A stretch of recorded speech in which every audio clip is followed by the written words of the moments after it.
कोई बोलता है तो मेरा काका भी पुलिस में है तो मेरी भी रक्षा होगी। ऐसी परिस्थिति का निर्माण तो दादा बोलता था कि ऐसा डॉक्यूमेंट आप आपका घर पे रखो ताकि जो बाहर से आने वाला सैनिक, तो कौन सी सैनिक?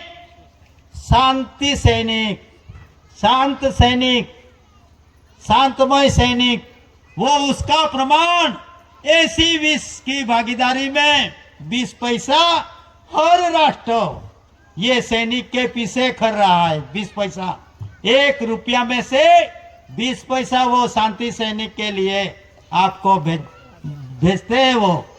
तो उसी तरह उनकी जो व्यवस्था है, तो ये व्यवस्था दूसरा कोई करने वाला है, तो वो दूसरा ये व्यवहार का अनजान है। तो इसीलिए व्यवहार का जो डॉक्यूमेंट है वो डॉक्यूमेंट आपके घर पे रखो ताकि कोई भी आए तो किसका घर का सुरक्षा करने का है तो उनका प्रमाण उनको पता चल जाएगा। नहीं तो आज तो सब यूसीसी, एनआरसी, ऐसी परिस्थिति में आपको तो मुक्ति मिली है, लेकिन मुक्ति मिली है फिर भी परीक्षा देना पड़ेगी। कैसी परीक्षा देना पड़ेगा? तो व्यवहार की परीक्षा। तो व्यवहार की परीक्षा में आप फेल नहीं हो जाओ, इसीलिए ये डॉक्यूमेंट है और कुदरती व्यवहार का दस्तावेज रखो, नहीं तो फिर कोई 6 कोड में ना चले जाए, कोई 7, 9, 14 भाषा वाले के साथ चले ना जाए।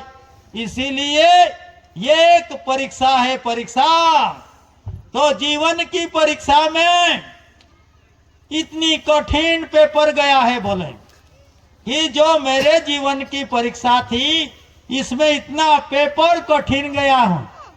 तो कैसे कठिन गया, उनका कारण क्या रहा?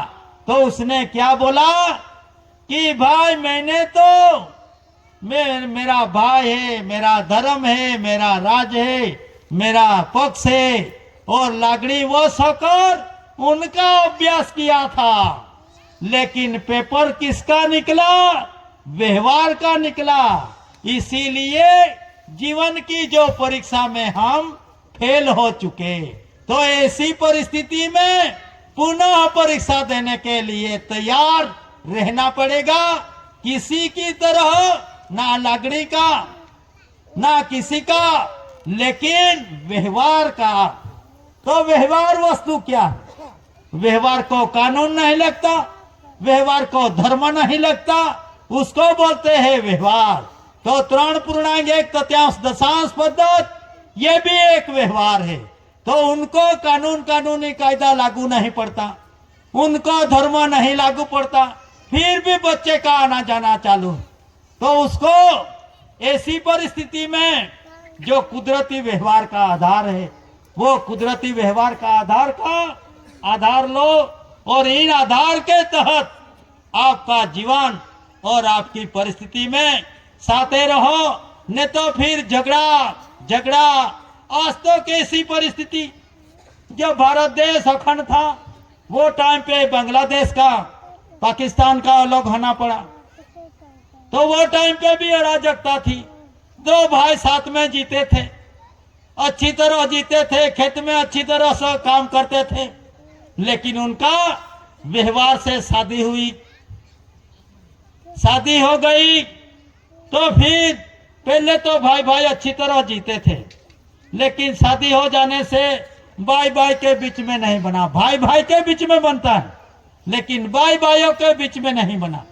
तो उसे लिए उनकी प्रॉपर्टी क्या थी? एक घर था और उनका बापूजी ने क्या निभाया था? एक भैंस, क्या बोलते हैं, आमा ही मोहरी आता है। तो ये भैंस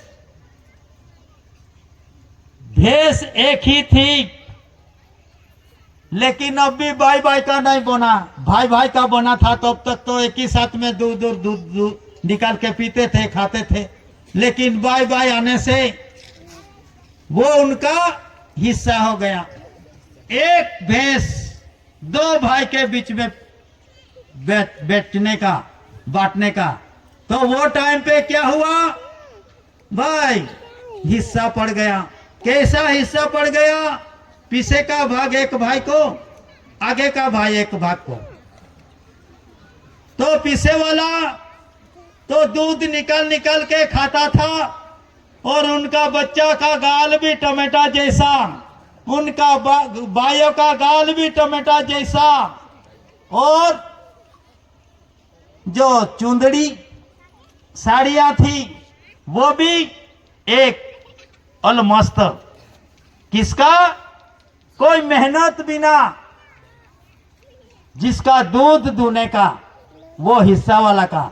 उनका परिस्थिति अच्छी निकली। आज भी वैसी परिस्थिति है, आपकी भी परिस्थिति वैसी, तो उसमें से भी बाहर निकलो। तो ऐसी परिस्थिति में दूध खाने वाला तो स्ट्रांग हो गया, मजबूत हो गया, सब वो मजबूत, पैसे टके से भी मजबूत, शरीर से भी मजबूत। लेकिन एक को आगे का भाग आया था, उनको तो चारा खिलाना पड़ता है। तो चारा खिलाते खिलाते उनका देह ऐसा हो गया, चलने के भी उनको ताकत नहीं। ऐसी परिस्थिति में आखिर में एक वडील मिला, और वो वडील उनको बोलता था कि भाई आप क्यों रो रहा है, आपकी स्थिति क्यों ऐसी हो गई है? तो वो बेचारा बोलता था रोते रोते, क्या कहूं दादाजी, हम दो भाई थे, वो टाइम पे हमारा अच्छा था, घर में दो भाइयों ने शादी की और बाइयों आई। तो बाइयों आई तो हमारी एक ही प्रॉपर्टी थी बाप की, वो क्या थी? भैंस। तो भैंस थी, उनके दो भाग पड़ गया। पीछे का भाग एक भाई को गया, आगे का भाग मेरे भाग में आया। तो मैं ये चारा काट काट कर मेरी परिस्थिति ऐसी हो गई है, और हमारे बच्चे के भी परिस्थिति ऐसी हो गई है, इसीलिए मैं रो रहा हूं। तो ये वडील था, पगड़ीधारी दमदादा जैसा हूं, वडील धारी और हाथ में डांग धारी। उसने बोला, तो भाई मेरी अक्ल को आप स्वीकारोगे? तो वो तो बेचारा ऐसा था, उसको हाँ के अलावा दूसरा नहीं। तो उसने हाँ कर दिया कि भाई मेरी भी आखिरी जिंदगी की घड़ी चल रही है, ऐसा लगता है, तो मैं भी आपकी अक्ल से चलूंगा। तो उसने, वो वडील ने क्या बोला कि भाई जब वो दूध दुएगा, दूध निकालेगा, वो टाइम पे आप भी चारा डालो, और चारा डाल को लकड़ी लेके खड़ा रहना, ऐसी लकड़ी लेके खड़े रहने का। जब वो दुएगा, दूध निकालेगा, तब आप उनकी भैंस की कान पे फटाक फटाक फटाक मार। तो फिर वो आगे से मारेगा तो वो स्थिर थोड़ी रहेगी। तो वो तो दूरने का लिए दूध नहीं निकाल सका वो दिन। ऐसा चला दूसरा दिन भी। तो दूसरा दिन भी उसने ऐसा किया। वो जब दूध निकालने के वक्त पे आया ना, तो चारा डाला और लकड़ी लेके आया, और चारा डालते ही वो जैसे दूध निकालते ऐसे उनके कान पे लगाने लगा, फटाक फटाक फटाक लाकड़ी से। तो फिर तीसरा दिन आया। तीसरा दिन में तो वो पीछे वाला भाग वाला हिस्सा वाला क्या बोलता था, ए भाई तू क्यों मार रहा है, ऐसा क्यों कर रहा है? तो उसने बोला ये मेरे भाग की है, मैं कुछ भी करूं। तो फिर पांचवें दिन पे दस्ती हुई, चौथे दिन पे दस्ती हुई कि भाई अभी थोड़ा थोड़ा खाएंगे, लेकिन ऐसा मत करो। इसी तरह जो वडील रहते हैं, वडील युवा युवतियों को मेरी विनती है कि जो वडील की अक्ल वो वडील ही रहता है। इसीलिए आप पढ़े लिखे बैरिस्टर होगा तो भी संस्कार संस्कृति का निर्माण में से आप फेल हो जाओगे, व्यवहार में से आप फेल हो जाओगे। इसीलिए वडीलों का मिला हुआ वारसा उसको बोलते हैं सक्सेसिवली एबडन। पीढ़ी दर पीढ़ी का वारस आप है, तो जो पीढ़ी दर पीढ़ी का जो व्यवहार है उनको अंगीकार करके अमली जीवन जीना चाहिए। नहीं तो कर्नोलॉजिकल टेबल के तहत किसी की मिल्कत कोई दूसरा ले नहीं सकता, फिर भी आप इस विश्व जगत में अराजकता का निर्माण हुआ है। और दादा ने प्रमाण से प्रत्यक्ष कहूं सु आज ही, तो प्रत्यक्ष कहूं सु आज ही, तो दादा ने प्रत्यक्ष डॉक्यूमेंट दिया। इन डॉक्यूमेंट के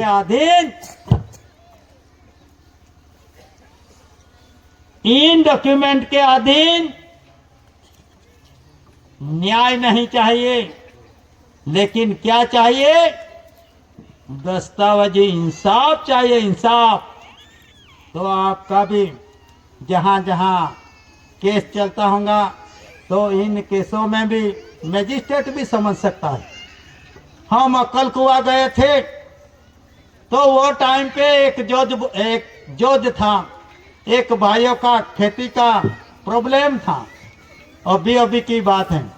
तो वो टाइम पे गए, हम भी चले गए वहां कोर्ट में, और वो लोग भी चले गया। लेकिन उनका वकील एडवोकेट क्या बोलता है कि साहेब ये कंसिलेशन समिति है, उनको चलाने मत दो, क्योंकि वो सरकार को नहीं मानते, कानून को नहीं मानते, ऐसा वो बोलने लगा।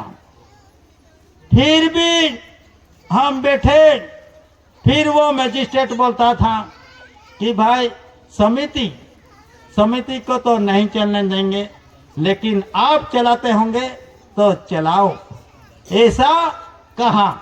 तो इतना भी अच्छा अपने लिए कि भाई सरकार को नहीं मानते, लेकिन कौन सा सरकार पूर्ण लेख नहीं। तो मजिस्ट्रेट ने बोला है एक दिन समझने के लिए हमको भी जरूरत गिरेगी, और जो एडवोकेट था उनको भी बोला था आप भी समझो। तो ऐसी परिस्थिति में एक भाई को अंदर रखा था, तो वो कोठड़ी में रखा था। एक वकील था, तो वो वकील ने क्या लिखा, भाई कोठड़ी किसकी? तो कोठड़ी गवर्नमेंट ऑफ इंडिया भारत सरकार की। मजिस्ट्रेट को उनका भान नहीं होने से गवर्नमेंट ऑफ इंडिया भारत सरकार का परिवार को रखा गया है। कोठड़ी ना मजिस्ट्रेट की, लेकिन कोठड़ी गवर्नमेंट ऑफ इंडिया भारत सरकार की है। तो मजिस्ट्रेट को उनको ख्याल नहीं होने से वास्ते गवर्नमेंट ऑफ इंडिया भारत सरकार का परिवार को अंडर रखा गया है। आप छोड़ो या ना छोड़ो, गवर्नमेंट ऑफ इंडिया भारत सरकार का विरोधी हो आप। इतना लिखकर दिया था तो वो भाई ने निकाल दिया था, क्योंकि यह झगड़ा का परिणाम नहीं है, लेकिन इसमें परिस्थिति वैसी है। कोठड़ी किसकी है? अर्थ मटेरियल किसका? तो गवर्नमेंट का निकली ना, मजिस्ट्रेट का निकला। तो मजिस्ट्रेट को पता नहीं कि भाई ये गवर्नमेंट ऑफ इंडिया भारत सरकार का natural revenue of the community परिवार है। तो इसी तरह आपको भी आपका पहचान अनाज काल पूर्वी से अनंत काल से चलता हुआ हैविंग नो बिगिनिंग का जो व्यवहार है, इन व्यवहार का अभ्यास करके आपको भी समझाना पड़ेगा, और इन तरह आपका जीवन को भी गुलामी में से मुक्त रखने के लिए ये अवसर है। इन अवसर में मनुष्य अवतार मिला है, और ये मनुष्य अवतार जिस बाप से आए हैं, जहां बाप से आया है वो बाप का घर जाने के लिए इतना ही नहीं, बाप का घर सभी को जाना पड़ता है। यहाँ जिंदा रहेंगे उनको भी, लेकिन जिस घर से आए हैं वही घर जाने के लिए, तो वही भेदी घर पाने के लिए कुंवर जग अंगीय याना आया है। साथी ठोक के बोलता विश्व ने कि भाई जहां से आए हैं वहां जाने के लिए, रास्ता दिखाने के लिए कुंवर जग अंगीय याना है। चाहे इमिग्रेंट्स हो, चाहे मृत्यु हो, कि कोई भी आवागमन हो, तो उसमें जो प्रमाण रखा गया है दस्तावेजी का, वो दस्तावेजी का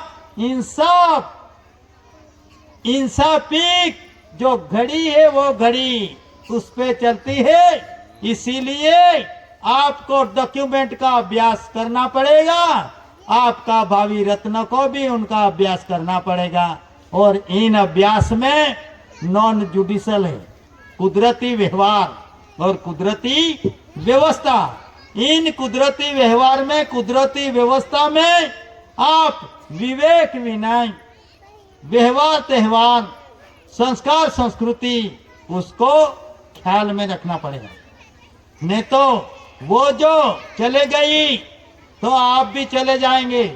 तो इसीलिए जो कहाँ गए नहीं, कहाँ से आए नहीं, इसीलिए उनको आज की घड़ी में ये अनाजकाल पूर्वी का चलता रूलिंग पे रहने की आवश्यकता है।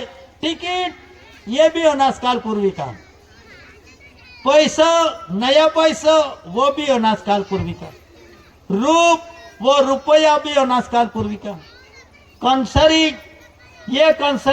ये भी अनाजकाल पूर्वी का है। तो सब जो अनाजकाल पूर्वी का व्यवहार है, ये व्यवहार को अंगीकार करके अमली जीवन जीना पड़ेगा। ऐसी परिस्थिति में आज अपन यहाँ बैठे और दादा ने जो व्यवहार दिखाया, इन व्यवहार का अधीन रहकर आपका जीवन, आपका व्यवहार, घर की व्यवस्था, देही की व्यवस्था और देश की व्यवस्था, इन व्यवहार के तहत रखो और जीवन अपना भावी मय रखकर अपना जीवन की व्यवस्था स्टैंडर्ड में रखो। इतना कहकर मैं बैठने की इजाजत लेता हूँ। स्वकर्ता पितु के जय।